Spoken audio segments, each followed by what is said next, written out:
What is up, YouTube? So as the title suggests, I want to go over a couple things that I think are highly underutilized and not often talked about. Well, maybe one of them is, but we'll get into that later. First up on the list, we'll jump right into it. Essential amino acids.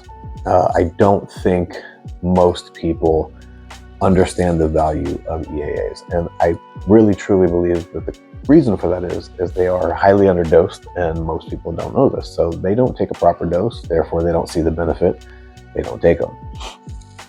Often people will talk about BCAAs, and I was often one of those people too, but I also think of these three things I'm talking about, these are more of a, if you're somebody who's a competitor, even if you're one of those guys who's always in competition with yourself, you're trying to get better, every time you're in the gym, the average guy or woman getting into the gym just to kind of try and stay in shape and maybe run around with their kids or just maybe not feel so old, you might not notice the benefits quite as much as somebody who's really trying to get every bit of gains, strength, size, etc.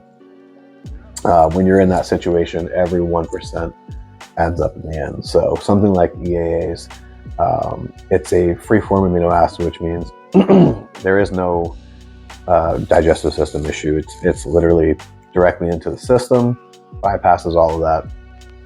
And imagine you can take a protein shake, 50 grams, shoot it right into the muscle when you're training.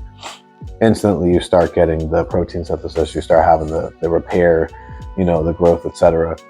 That's what EAAs can do if taken in the right dose. Now, most products on the market are 4 to 7 grams per serving, and that is about half or less of where you should be. You want to shoot for around 20 grams and put it in the window of maybe 30 minutes pre to maybe even intra training. Now, if you're somebody like me, I've never been able to do anything intra. I just can't do it. I don't know if it's something about, most of these are sweet, it's like drinking a Gatorade.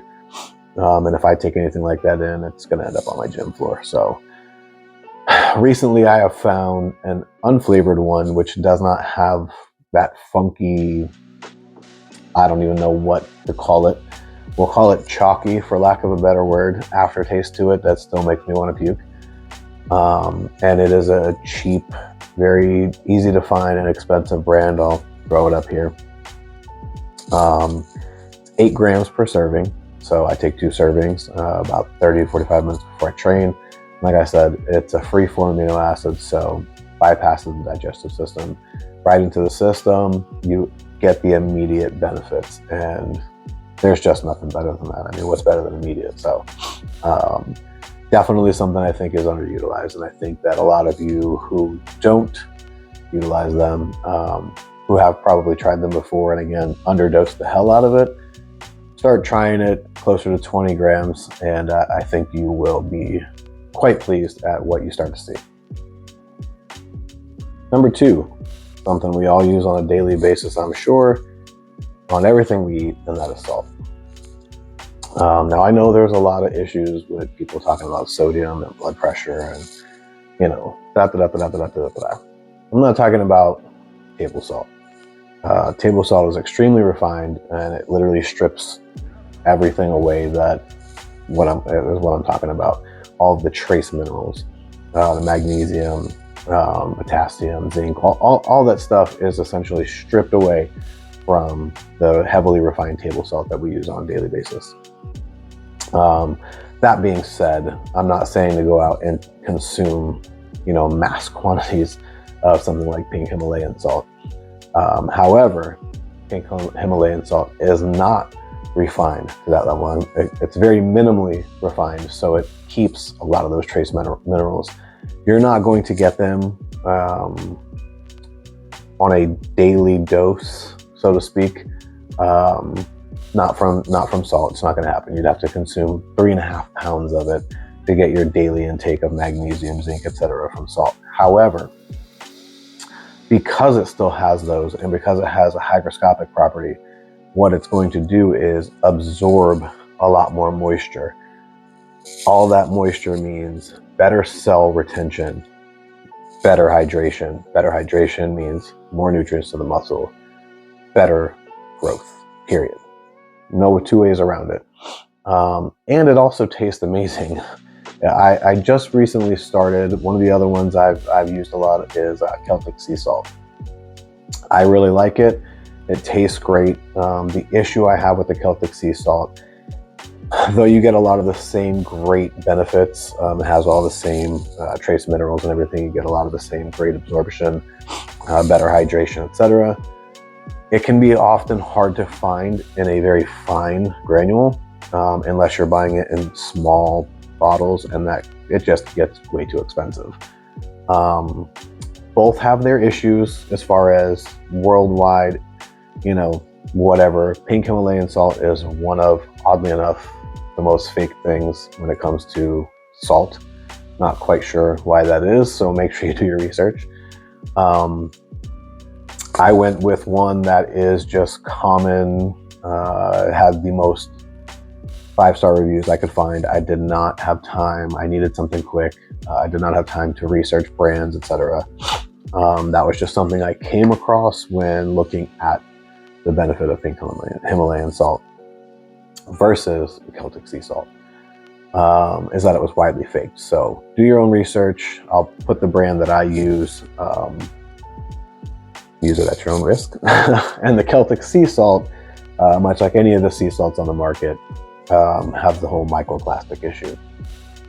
This one, however, I did look into because I've used this for a while now, and it's one of the only ones I found that I couldn't really find any of that issue involving the company. So again, I'll put that up there. Show you which brand I use. Like I said, it's Celtic sea salt. They have a ton of variations as far as the granule and so on and so forth. If you can find it, fine. Again, it's really great. A little pricey, but when you can find the bigger bags, it's not so hard on the wallet as buying those small little jars, because that shit just gets crazy. But again, the pink Himalayan salt, something that I think is highly undervalued. Again, just simply because of the hydration. Anybody with half a brain knows the better hydration, the better everything is going to be, period. Third and final, we've talked about it on this channel quite a few times. We never really jumped in depth, and quite frankly, I'm not going to do it this time either. If you've not heard what's been said before, you're probably not going to listen now, so it really doesn't fucking matter. But that is creatine. And you're not a 6-year-old. We are not fucking children. We don't need some gummy or chew tablet or whatever the fuck else fancy bullshit market scheme that's out there right now. You don't need to go spend a ton of money on some bougie product because it's the latest and greatest fucking version of it. You just need to buy some regular ass creatine monohydrate that's just fucking creatine monohydrate. And I promise you, if you take it religiously, you will see the benefits. And the beauty of creatine is there are a fuck ton of benefits. And it's one of the most researched products in existence. So, that being said, creatine, regular ass creatine, you don't have to worry about timing. And I've seen different, I guess, conflicting things about this, but the way creatine works, everybody tells you, preload until you're saturated. Listen, just jump on 10 grams a day, stay at 10 grams a day. You're going to saturate, you're going to stay saturated, right?